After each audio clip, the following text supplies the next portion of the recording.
ardently submerged legs squelched in the mud as the canoe was hoisted up the bank.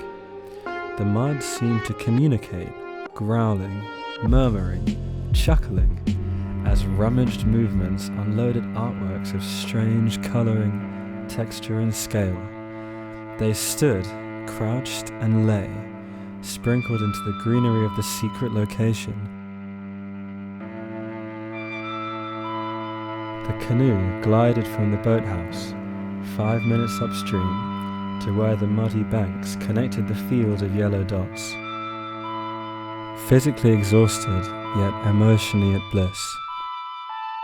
The days merged together, the trips became normality.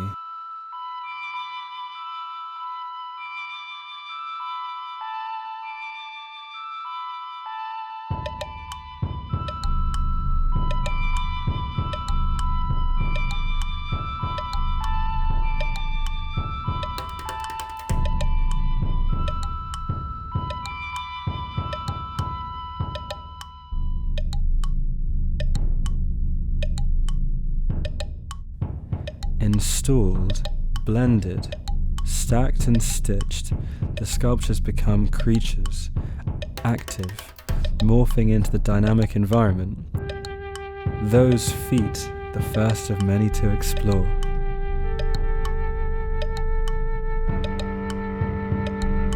Collected twigs, vividly vibrant dyed sheets, string, scissors, wire, perseverance, time pressure.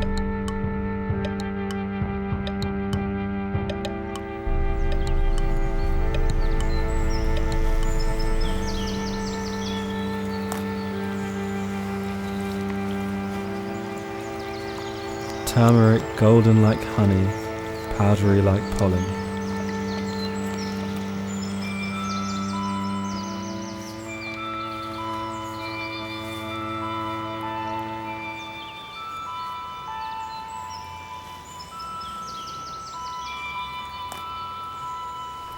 Follow any route to the end of the park. Cross the huge curving bridge. Take an immediate left through the rusted gate. Using the river on your left as a guide, follow the fields, with lucid fabric markers assisting you further. Unidentified by pixelated maps, soon an engine overhead may be the only indicator of mechanization. Eventually you'll hear the chattering and music. This is where you'll find a group of people gathered in a field at the edge of a woodland, at the edge of the water.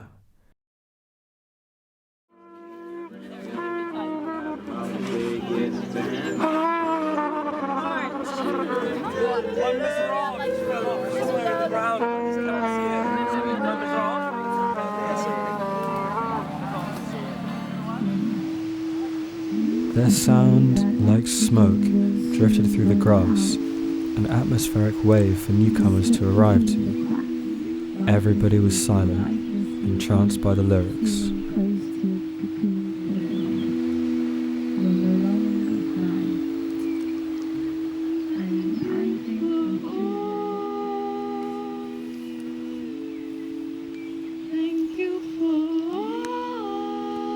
Where you can't see crisp definition, your mind does the rest for you, filling in the gaps. Clear-cut pixels demand attention, compared to soil particles that extend further than the eye can see.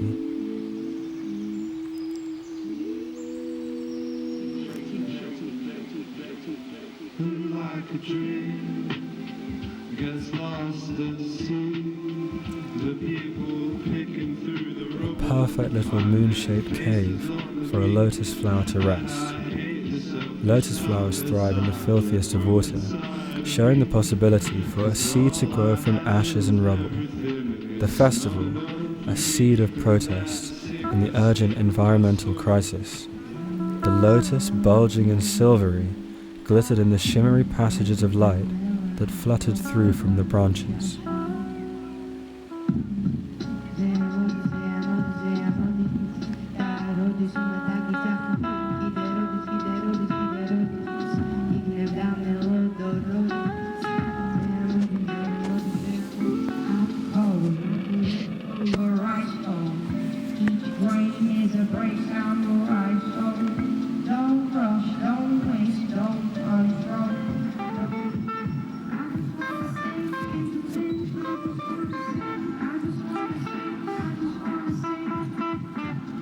When those canopy walls were streaming with participating bodies, the art was activated. The floor progressively more pressed like flowers in a book.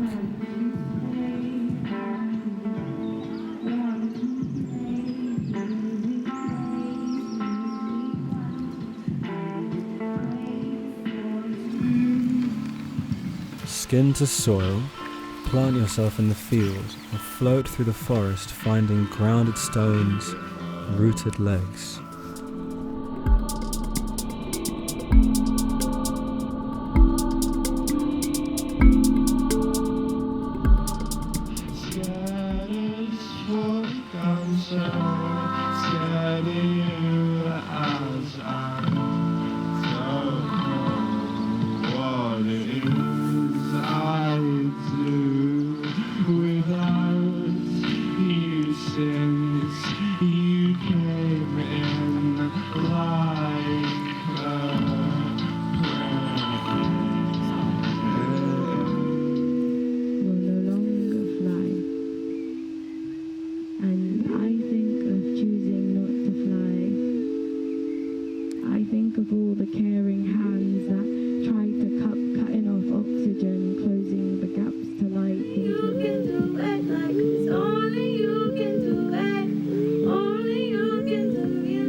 Oh, I'm an embodiment of the wild.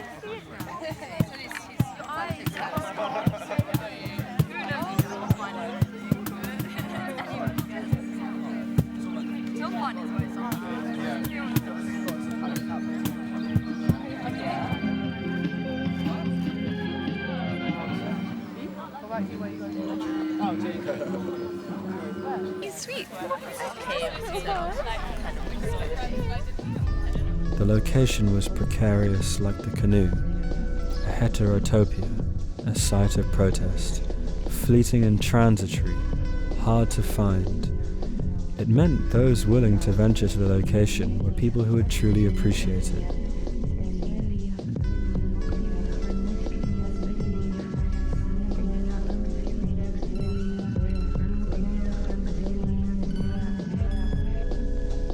Roaming through speckled yellow dots, carefully or carelessly, all welcome, all ages, new and familiar or unknown faces, introductions, reconnections, all under a roof which is the sky. The ceiling feels a lot bigger now. More this way. Yeah, there's more. This way.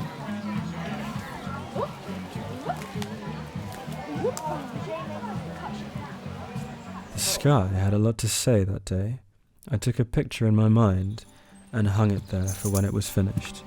This is that picture, I guess.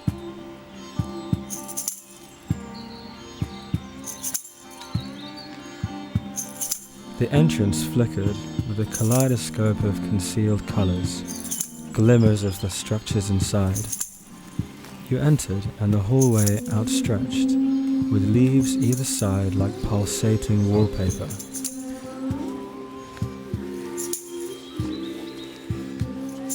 Encrusted in mud, feeling full, we grinned. It felt like a dream. Yet so tangible, we could hold it in our hands and now we can carry it with us.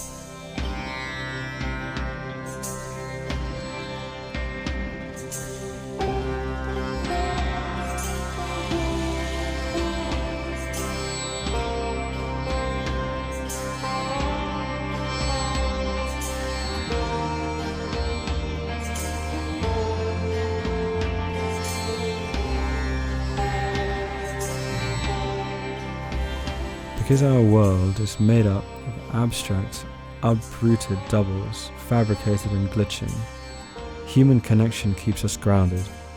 Our thoughts are messy and tend to become tangled like the foliage, in the routine of business as usual. Nature is our perfectly imperfect mirror, reflecting the chaotic messiness of thoughts and the transience of existence, while showing the power and connectedness of its features. In order to connect, we must escape the technological world often, to avoid isolation and detachment, to facilitate the mind and not just the eye, in order to grasp that we are rooted in the continuity of time.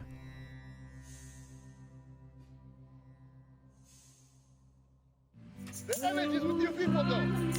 Yes. Come on, man. Come on, man. Come on. Come on. Come on. Come on. Yeah. Yeah. Yeah. Yeah.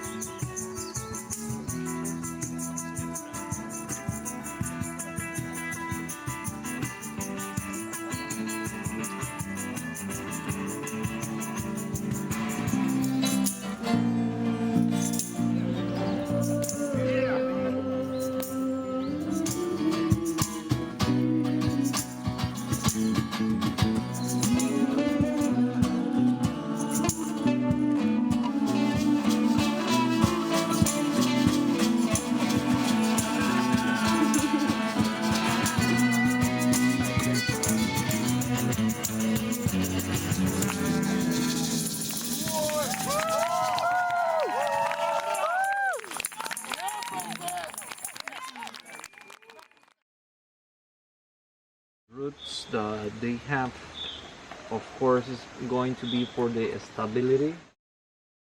Months have passed.